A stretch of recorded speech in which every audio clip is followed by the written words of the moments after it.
Welcome to our parents in Plano ISD community. Thank you so much for joining us tonight. We're so excited to have you here.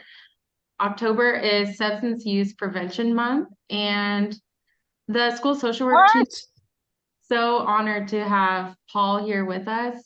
He's going to share more background. Soon, I will be putting a sign in the chat if you don't mind signing in and letting us know what campus you're affiliated with. And if you have a question, please write that down, or you can put it in the chat, and we will absolutely have a Q&A time at the end. And please know that this presentation is being recorded, and it will be available for our Plano ISD community. So welcome, Paul, and thank you so much for being here with us today. No, thanks to you and the ISD and all your support staff for putting this together. Great to be with you all. Why don't we go ahead and jump right into this? It's obviously a really important, critical topic. And welcome to those of you that are here live with us and to those of you that will watch this recorded later on. Just one quick favor, if you're on with us, just go ahead and mute your icon if you know how to mute, and that way we won't pick up any background noise. If you don't know how to do that, that's okay. We'll just hang in there. I'm going to do a share screen with everybody here. And just a thumbs up, Allison. Can you see the screen? All right, very good. Well, let's get on with this. So my name is Paul Chabot. I've been involved in drug prevention efforts for quite some time. In fact, probably most of my life, my youth and adult life. When I was 12 years old, I went through drug rehab, got in a lot of trouble as a kid, cleaned my life up, got into law enforcement, the military, and a pinnacle for my career was working in the White House for the Office of National Drug Control Policy about 6 years ago, or sorry, not 6 years ago, gosh, 15 years ago, if you will. It's gone by quick, on focusing in on drug prevention, education, and those sort of components. I will tell you that if you're here with us, whether you're a parent, a volunteer, faculty, staff, community member, the issues of drugs right now impact every single household. I've traveled the country. I've spoken in 48 states on drug abuse issues for decades. And the problem right now where we are as parents, I'm a parent, my wife and I have 4 kids, 3 teenagers in our house, and then an 11-year-old. And so we are all susceptible to the problems that are happening. And so the bottom line is certainly you want to protect your kids, but there's so many influences out there, and we're going to talk about this and the reasons why and what you can do about it. But I just want you to remember that there absolutely is no silver bullet to this. Many parents who've lost kids to fentanyl or other drugs really never saw this coming. And the epidemic of fentanyl right now is such a crisis in this country that as a society, as adults, we're trying to get in front of this. And it just seems like every time we think we might have a handle on something, some other drug comes out of left field. I'll throw some names out there of some drugs: ecstasy, MDMA, methamphetamine, ketamine, LSD, heroin, right? There's all these drugs. Many of you know of marijuana. We've been talking about that for generations. And we'll talk a little bit about that, although this focus is largely on fentanyl and prevention education, Narcan, saving lives. What we want to remember is that this fentanyl epidemic is completely different than, I'm not going to say traditional, but in the most ways on how people become addicts. Nobody wakes up one day and says, hey, Paul, I want to be a heroin or a cocaine addict. It usually begins in one of 4 phases: experimenting for the very first time, social use, abuse, and then addiction. Well, there's 14 million addicts today. Many of them are within this age range of under the age of 25.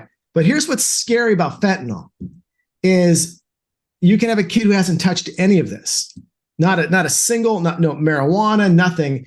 And all of a sudden, they're in the restroom at a school, and it happens at every school, ladies and gentlemen, vaping. Vaping's everywhere. It's a big deal. They might think they're vaping tobacco, and little do they know that it's laced with something like fentanyl, which can kill them. In fact, many kids who are dying from this, it was their very first time, and unbeknownst to them, they didn't they had no idea the fentanyl was going to be susceptible to their body. And I believe we've got, a parent here with personal experience to that as well. Let's see if I can move the slide. Okay, so why do kids use drugs? Let's just get to the basics of it. They want to feel grown up. They want to feel like they can fit in. At times, it's about relaxing or feeling good. There's also the whole taking risk mentality, which is highly susceptible, especially for teenagers, and a satisfied curiosity. Initially, a person takes a drug hoping to change their mood, perception, or emotional state. They're really hoping to change their brain for some other reasons. Now, here's a scary fact. 9 out of 10 who meet the clinical criteria for substance abuse disorders involving, let's just talk about nicotine, alcohol, other drugs, began smoking or drinking or using any other drug, started using alcohol or marijuana before they turned 18. So parents, if your child, your son, daughter has 4 friends, right? We're just going to do the math here. On average, 1 out of every 5 youth are using an illicit drug right now, which is a huge number. So even though you might think that your child is doing everything by the book, there's this social influence out there, and it is extremely strong and extremely dangerous. And social media, the web, has made this a very difficult environment for parents to navigate, because this has become a huge obstacle for us in deterring. Now, with teens, with brains, you want to talk to your kids, your teens, I do, their brains are actually developing all the way until the age of 25. So, when teens act out and certain behavior issues happen, not very recent research, but relatively recent research has shown that, look, kids' brains are developing, the emotional part of this. But why it's so critical to get them through their years alcohol and drug free is because of all these developmental stages that are going on right now in their brain. So sitting down and talking with your kids, think about it. They want to have nice shoes, maybe a nice haircut. They think a lot about how they look on the outside. And what we want to do as parents and educators is, well, how about the inside? How about the inside of your brain, your body? 20 years ago, when the ecstasy epidemic was huge across this country, I traveled around giving a presentation called X. And I showed a video of what the brain looks like after using some of these stimulants like MDMA or methamphetamine, basically a club drug. And that imaging made a tremendous impact because kids could visualize that their brain could look like Swiss cheese, right? And so that's a very difficult thing because kids don't see the negative impact of what's happening inside of their body. So the brain obviously is tremendously impacted by this during their growth and development. So identifying common drug trends, without a doubt, the most significant threat, and there's a difference between, I'll say, threat and usage. The most significant threat, hands down, is fentanyl. And I need to go back to this consistently because I need you to help tell the story. In the olden days, which was just a few years ago, it was thought of that people began using alcohol, tobacco, marijuana, and escalated their way up. With fentanyl, it can literally be one and done means death. And so we not only have to educate them about the dangers of drugs, but also the dangers of an accidental inhalation or being in the wrong place at the wrong time. It is such a threat that we have to look at this differently as parents. Now, methamphetamine is actually quite frightening as well, and that is making a huge comeback in this country. Unfortunately, a huge comeback in Texas and in North Texas. I won't spend a lot of time on meth, but I will say you've got to watch out for this. It's an amphetamine. It was a big drug in the 80s, the 90s, the 2000s. We were able to reduce it in the early 2010s, but it's come back with a vengeance. Methamphetamine is cheap, easy to make, and it will probably begin to supplement some of these other drugs as they become more expensive. Marijuana was reported as the second most available drug in the region. I have an entire presentation just on marijuana, folks. This to me is not a deadly threat like fentanyl initially, but the harm of what it's doing to our kids today is is shocking. The marijuana that I was smoking in the 80s was about 1 to 3% THC, tetrahydrocannabinol. Today's marijuana can be 60, 70, 80% THC, concentrated, honey dabs, food, gummies, you name it. And research shows a direct link between this high potency marijuana and schizophrenia, anxiety, depression. And so we have to be able to, as adults, understand that the marijuana of the Cheech and Chong era is not the marijuana of today. For more information on marijuana, you can check out our website, drugfreemckinney.org. The problem here in North Texas is twofold on this. One, Oklahoma up north basically legalized marijuana. If you travel through their billboard stores everywhere selling it, cartels largely have moved into the states that have allowed for the legalization and have sort of undercut, and the black market, interestingly, is thriving. I live in Mckinney. We've got about, 20 CBD stores that have popped up. You see advertising in your magazines. They are selling a lower level THC concentration, which was legal in Texas, unfortunately. My concern is that we are having the same problems here with our kids with marijuana because of the prevalence of it coming in from other states. Okay, vape pens. If you don't know what those are, it could be anything that looks like a simple pen to a little cigar shaped. This is very popular amongst youth, kids. The restrooms, I hear about it from my kids vaping in the restrooms. As you know, there's new Texas law that requires kids caught vaping to go to a different sort of a program for some help in the schools, which is great. I mean, we need that deterrent, but we also need to educate them very specifically on the reasons why. And these vape pens can, again, it's not just tobacco. It's not just, CBD or marijuana. Literally anything can be in a vape pen, and it can be that one and done experience. From a local regional perspective here in Collin County, drug cartels are very active in transporting drugs to and from. We're a growing region. There's a growing population density of drug use as well.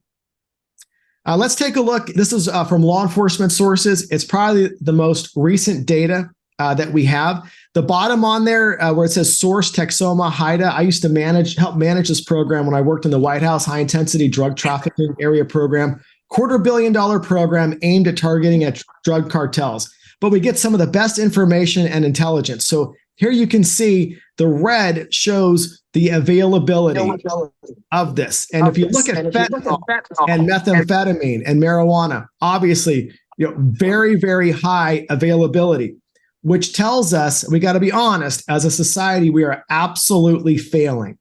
If we reverse these trends, you don't want these drugs to be as available. When we hear from our law enforcement that it is readily available, it means we're not getting it off the streets quick enough, and it's ending up into our kids.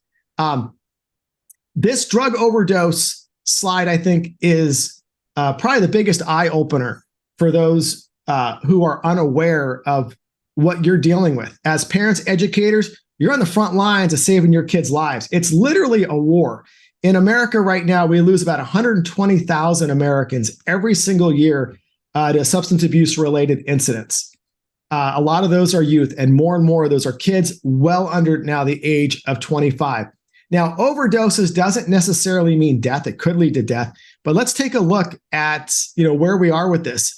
Fentanyl, prescription drugs, all a huge issue. But what's that 86% block right there is fentanyl. Put away, methamphetamine and everything else for a minute. 10 years ago, fentanyl wouldn't even check the box on this. This whole thing would have been all about methamphetamine. It would have been a bright red circle. And so here we are today dealing with fentanyl. And if I hold up the tip of my pen, and I'll show you what fentanyl looks like, not because I have it, but pictures.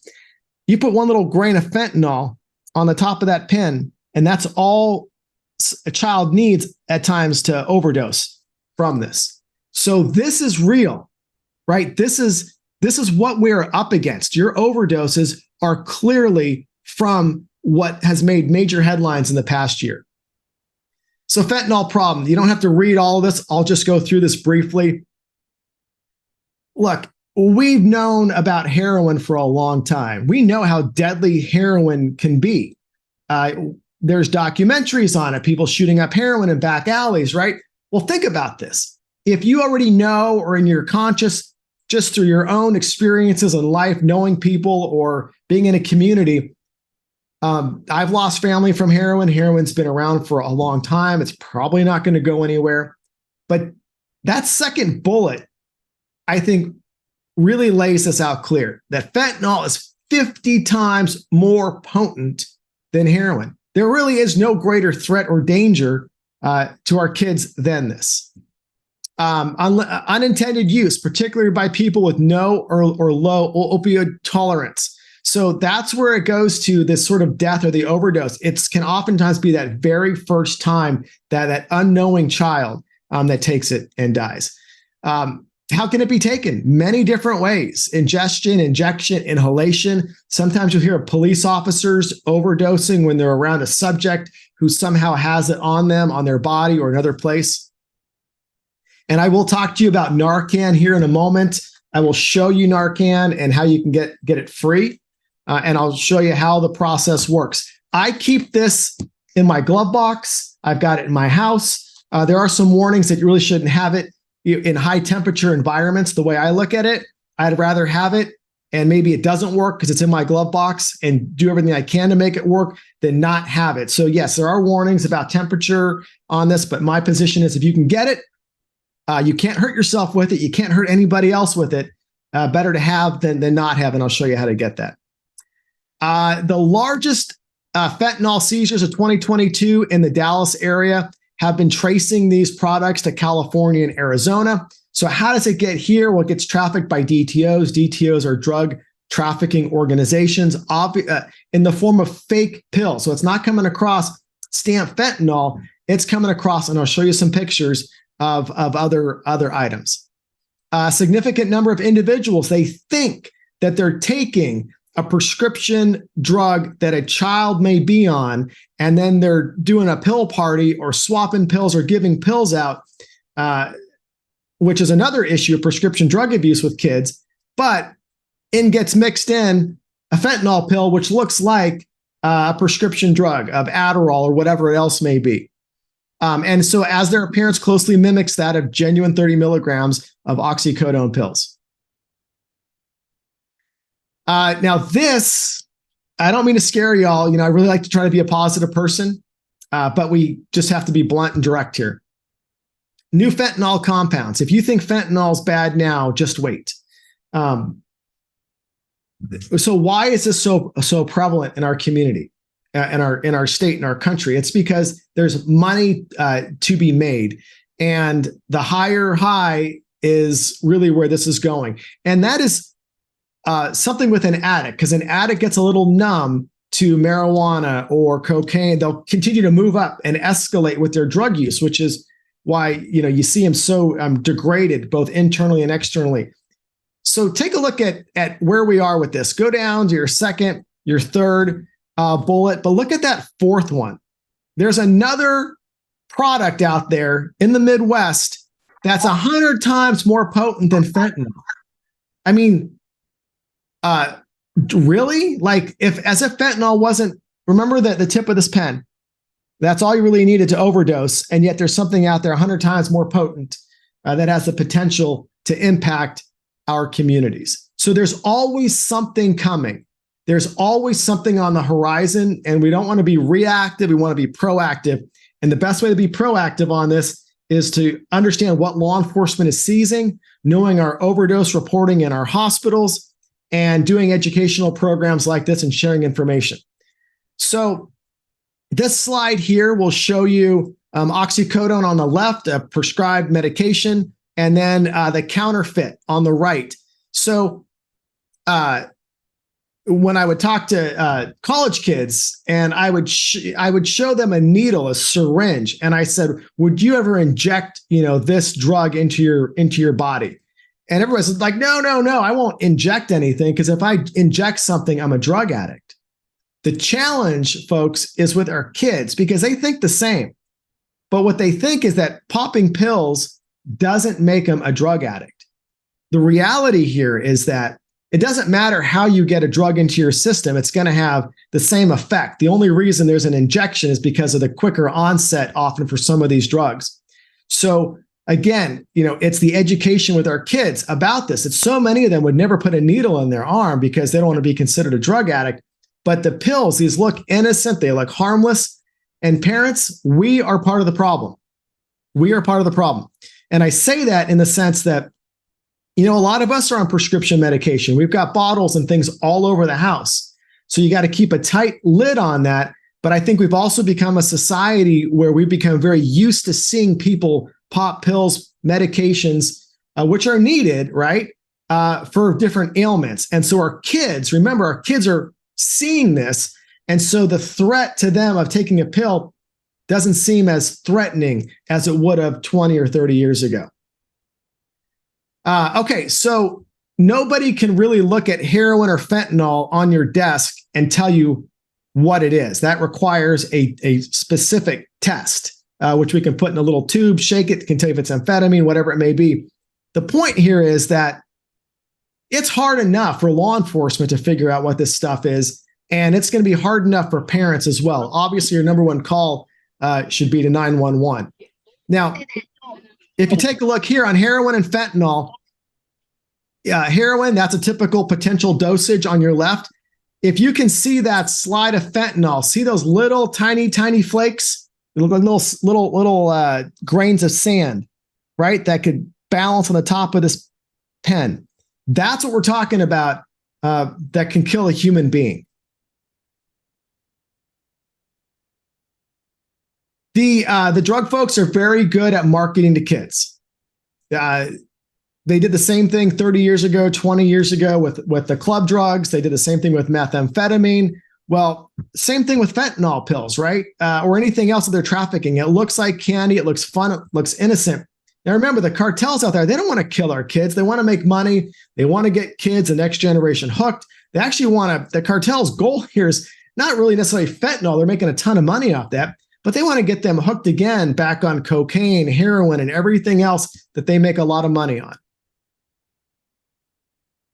If you're familiar with the city of Carrollton, they've been devastated in 2022. You look at the stats here. So I put this up as a case study. This could be any city USA, any city North Texas. So the city of Carrollton experienced an alarming spike in fentanyl-related overdoses involving teenagers. In 2022, between 2022 and 2023, there were a minimum 10 overdose cases, 3 of which were fatal. And involving teens. That's who this is affecting most. The other problem here, and this is not really at our pay grade, but something we've been concerned about, is getting better reporting on this and working with our high-intensity drug trafficking area program. There is a reporting mechanism that, because this data is important, when our policymakers and you see this, you understand, and we hear about the tragedy, right next door in fentanyl.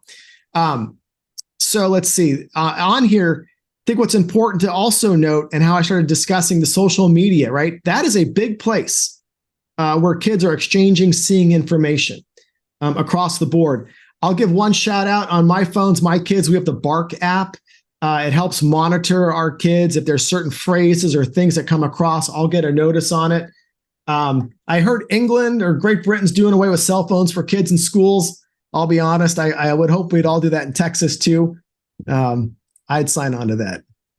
Same. Oh, all right, what can you do to protect your child? Well, substance abuse is a preventable problem. At least historically, that's how we've always thought of this, that if you sit down, you talk with your kids, we're in the Red Ribbon Week month right now, but Red Ribbon Week should be more than just a week. In fact, in the crisis we're in, it's an every single day issue. But when I worked in the White House, traveled the country, the research and data was so crystal clear that the most important person in a child's life is a parent. It's not a teacher, not a cop, not a counselor. They're all very important. We talk about the most important person, it's a parent. And so we are so busy as parents, right? Juggling multiple jobs, just everything.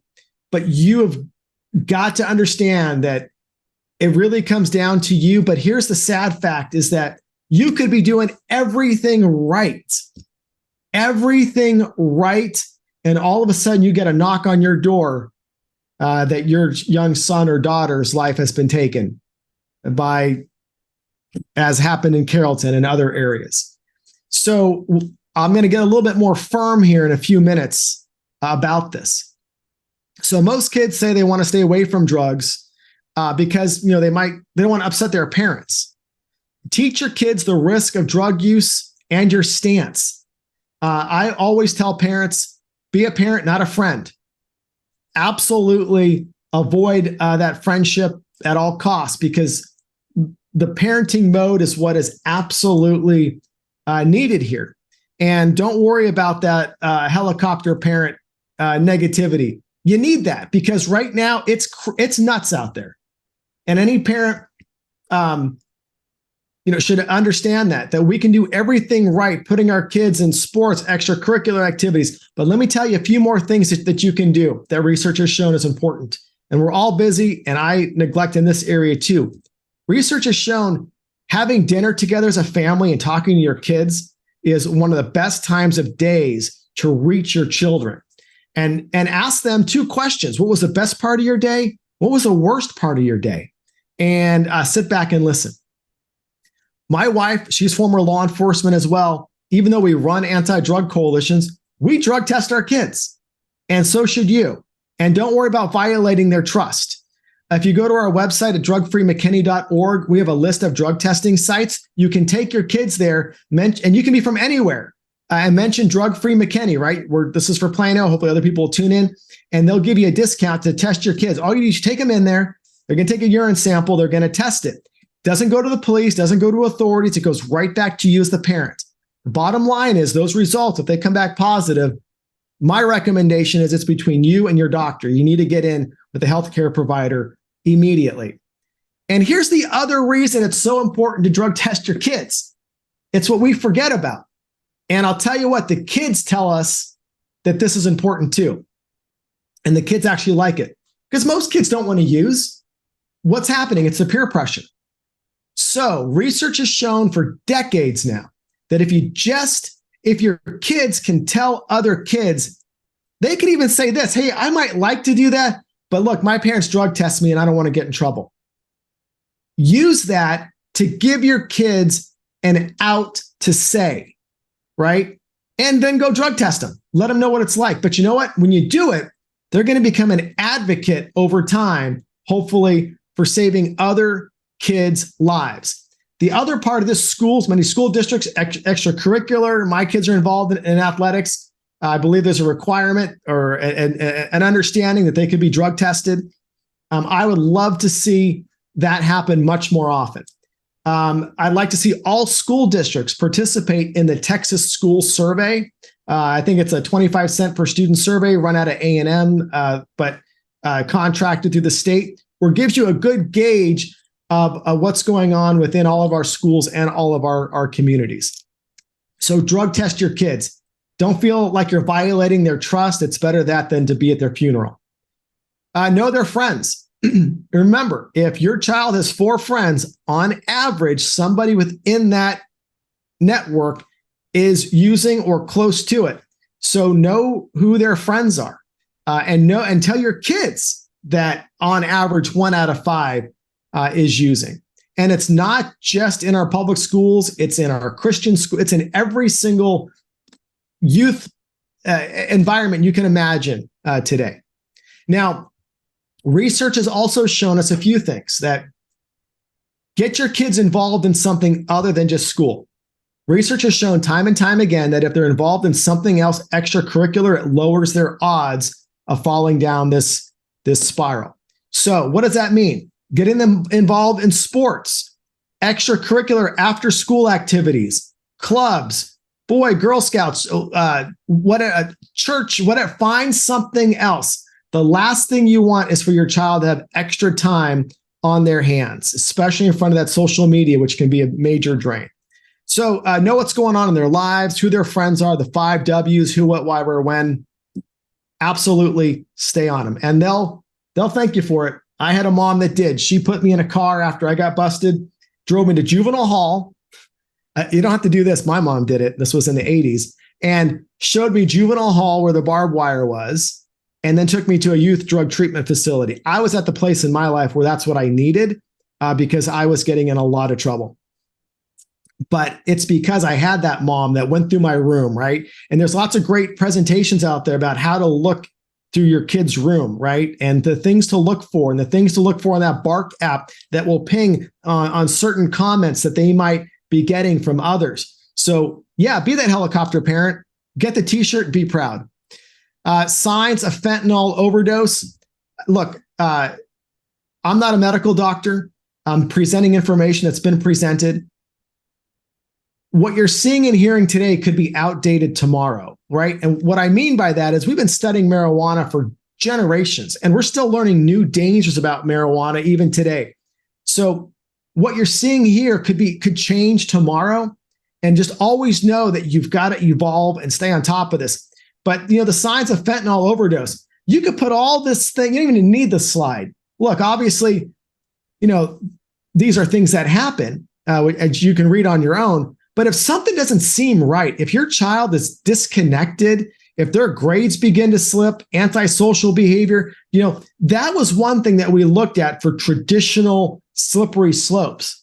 But the other part of this is, again, you can have a straight A, perfect student all the way around and still get that knock on your door at midnight or 10 a.m. or 10 p.m.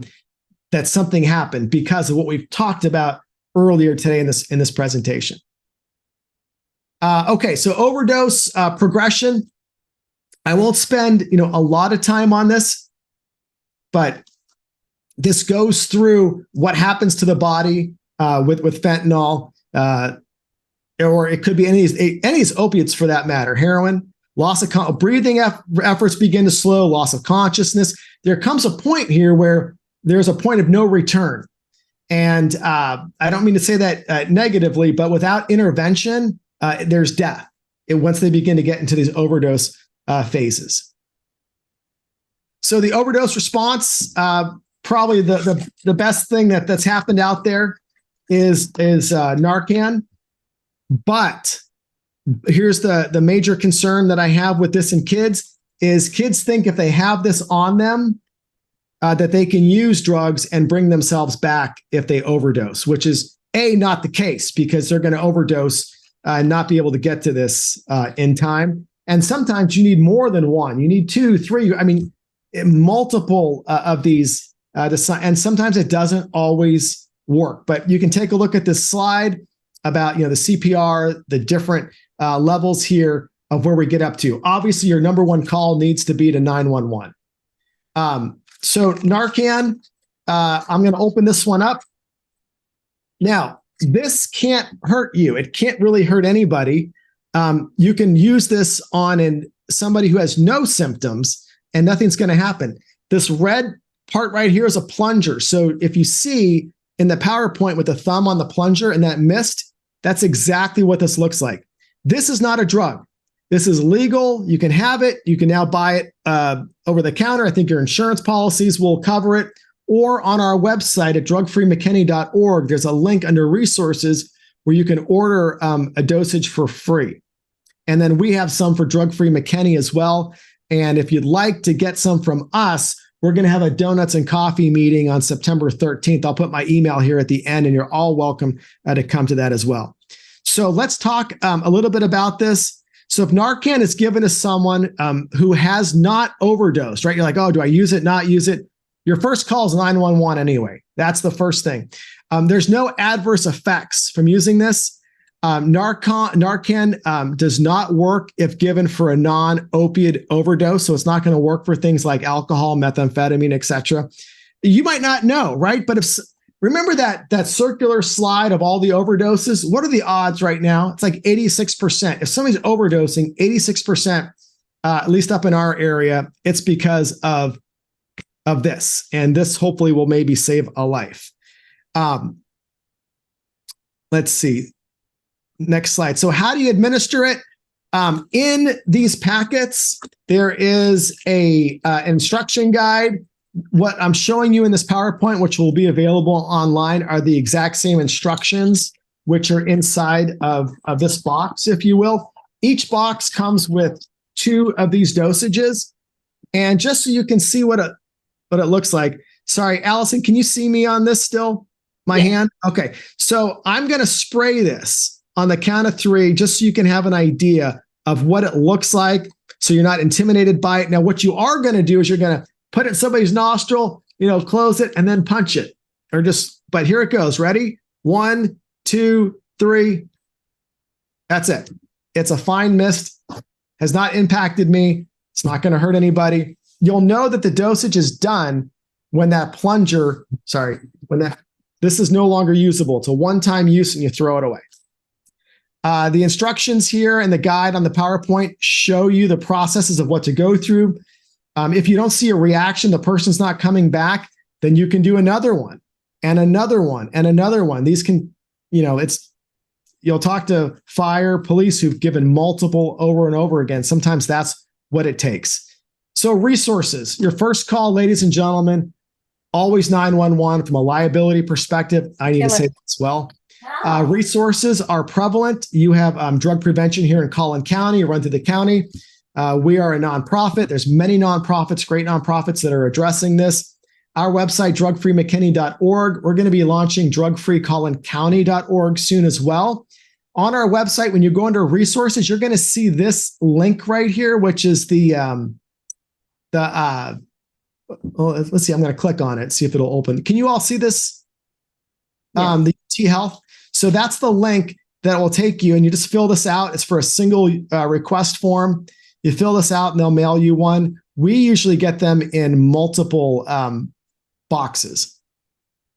This presentation, by the way, I derived it from multiple resources. So this was not my own original information. I went to a number of legitimate sources to bring this together for you. And my contact information is here. Before I go over to questions, we've got Mike with us. I don't want to put Mike on the spot, but Mike, look, you're here. I've been with you before on this, and your story can help save lives because you've dealt with the unfortunateness of this. And is it okay if I maybe ask you if you wouldn't mind sharing information that you'd like to? Yeah. Hello, everybody. Yeah. My son, Preston, died of a fentanyl poisoning January 5th of 2021. He actually got a Percocet, which he thought was a Percocet, and it turned out it was 100% fentanyl. Actually, enough fentanyl to kill, I think they said, 7 adults in that one pill. Now I go around and share my story. In fact, I was just at the DEA summit up in Family Summit yesterday up in Oklahoma. And they were sharing some numbers, the DEA, that in their Irving lab, it's now 7 out of every 10 pills that they confiscate now is Percocet. It's 4, then 5, now 6, now it's 7. And with the trafficking, they said our East region, the U.S. attorney was speaking, it's a high region for trafficking there. The one thing I want to talk about also, Paul, that you mentioned, I'm glad you brought it up, is the pills that are around the house. Everybody sees everybody taking a pill. And society is so used now just to everybody, let's take a pill, it'll fix everything. And my son was on Vyvanse and for ADHD. And I guess you get that mentality. It's like, okay, the Vyvanse works for this, so I'm going to go to a party. I'm, having a bad day or something like that. Hey, take this happy pill, whether it's a person, whatever, and you take it. We're just so used to taking a pill. And the thing is like Paul has said, we're almost getting to the point that addiction might be gone pretty soon. You might not have to worry about getting addicted to something because it is one-time users. My son, he smoked a little pot in high school, but, the first pill he took, he was dead. And again, with parents, when I talk to parents at some of the talks I do, the cell phone issue is huge with the helicopter parenting. I will say I would rather you tell your kid, hey, I want to look at your phone. And of course, what's going to happen? They're going to get mad and be ticked off at the parent. And I've talked to a couple of kids and I'll be right there with the parent and I'll just say, look, I would rather your kids be mad at you for a couple of days than the next time you see them. And I'll hold a picture of my son in a coffin. I hate to do that, but I'll show them this could be the next thing. So helicopter parenting, yeah, I'm all for it. They're still on the payroll. You're still paying the phone bill. So maybe there are some high school kids that are paying their own phone bill, but I mean, you have that right. And trust me, you do not want to be in my shoes to see your kids. I mean, it's every 4.8 minutes, somebody's dying of a drug overdose, and about 70% of those are fentanyl related now. And it used to be they'd say it's the number one killer between 18 and 45. And if y'all seen the news, the daycare up in New York, the 1-year-old, it's basically the leading cause of death almost now, from 45 and under. And it's I hate to say it, it's not getting any better at this point. So yeah, I feel for you parents, but you can feel that you're doing a good job. And Paul hit it on the nail. You kind of got to be a helicopter parent every once in a while and get involved and spend more time. The one other thing I will say is something to look out for your children. My son was kind of isolated and sometimes depressed, and you always want your child to be in a good mood. And then when you start seeing them in a good mood, don't just be happy they're in a good mood. Ask yourself, why is your kid in a good mood? Have they started taking something? So that's just something else you could look for. So, thanks for sharing this with us, Paul. I appreciate it. Mike, you're a blessing to have here. You are the most important part of this. You live with this every day, and what you're doing, thank you, is helping to save lives. Because what I can say is one thing, but you have lived that nightmare, and through that tragedy, you're saving lives here and every day forward. So thank you, Mike, for coming on and being here with us. I know it opens up wounds every time, and I want to thank you very much for being here. No problem at all. Thank you. Yeah, absolutely. So Allison, the last thing, and we'll take some questions if there are some. I usually do a lengthy discussion on something called groupthink with kids, and you can discuss this with your kids in any way that you might like. Now, this isn't necessarily just for fentanyl; it's for everyday life. But if you know what groupthink is, great, and talk to your kids about it. But look, the research shows time and time again that we are almost like pack animals as humans, and even more so as kids. That when a group is doing something, even though we know it's wrong, that group mentality is so strong that it draws us into it. And research has shown that in a group, to change negative group behavior, you need a minimum of 2 people to kind of stand up.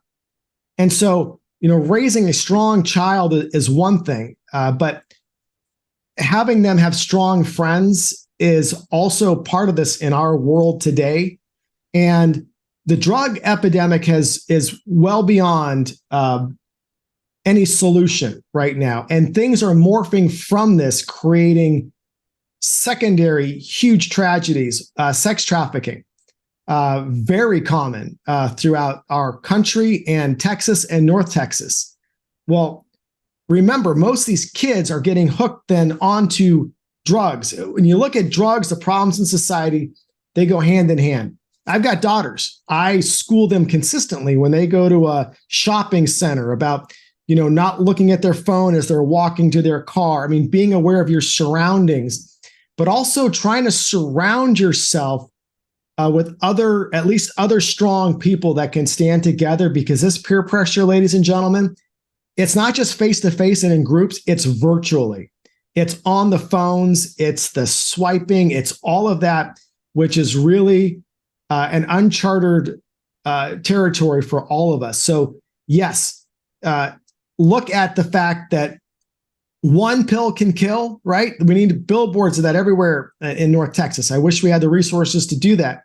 One pill can kill, but the other part of this is that slippery slope. And so you've got to juggle all these balls at the same time, and it's not easy. And just do the best you can. And I'll turn it back over. Allison, thanks for having myself and Mike. God bless you for your story and being here with us. Yeah, thank you so much. This was so informative. So parents, we want to open it up for questions. You can put them in the chat, or that would probably be easiest, but if you would also like to unmute, that is okay too. So I have a question that I would like to start with. And this might be more of a medical question, but I see the pictures of a very finite amount of fentanyl, but then that can kill someone. But then in other circumstances, people only overdose. And so is that completely dependent upon the potency? And in some cases, that tiny amount is more potent than what was maybe in a pill, if that makes sense. Yeah, it's all the above. It can deal with the purity of the product or also the susceptibility of the individual. And so there is no rhyme or reason necessarily to this, which is why there's no real safe dosage, quote unquote. Is there a tolerance? Can some people, get through this and others overdose off the exact same product? We all respond to things differently. Some people have peanut allergies. So and remember, no matter what you see or hear today, remember, we are only now as a society trying to address this. We don't know the longitude. We don't know the tidal wave or repercussions of what's going to come years down the road. All we know now is it's killing, and it's killing like crazy. And so it's hard to really answer that question other than in the context of what I did. Right.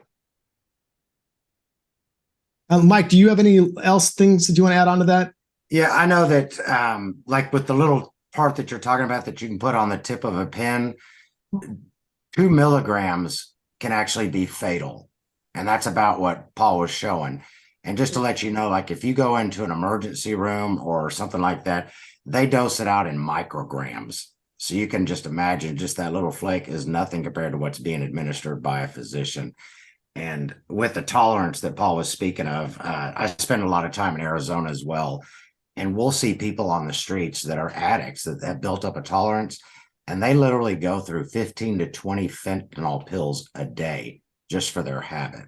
So the tolerance is like Paul was saying, you can build up a tolerance for it.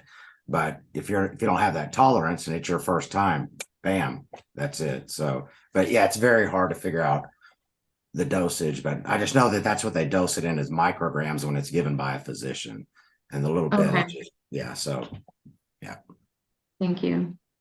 And parents, my role with Plano ISD is I'm a school social worker. There is a school social worker that serves every campus in Plano ISD, but other staff members that are here to assist you if you have concerns about your own child. Your school resource officer is an excellent resource for substance use. There are law enforcement. Your assistant principal, your school counselor, we work together and we want to provide as much support as possible.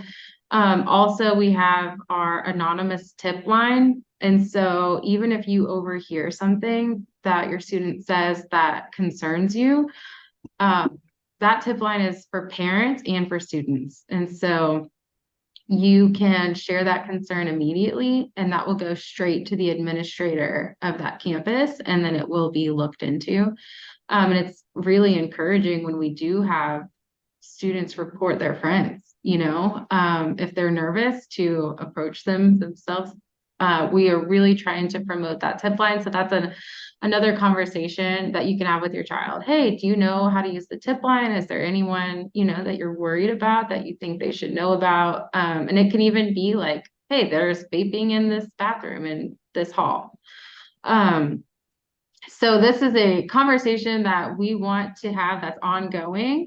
This will be recorded and posted to the Plano ISD counseling website. And so if you have a friend, PTA member, et cetera, that could not be here tonight, we will absolutely have the recording that you can share. I know for me, I will absolutely be sharing this recording with parents because this is a great wake-up call. There's a lot of great hands-on tools. I also second the looking through the phone. I've talked with parents that need to remove the door off its hinges until that privacy is earned back, because that action is powerful. And I especially appreciate that having the excuse or the reason, hey, my parents drug test me.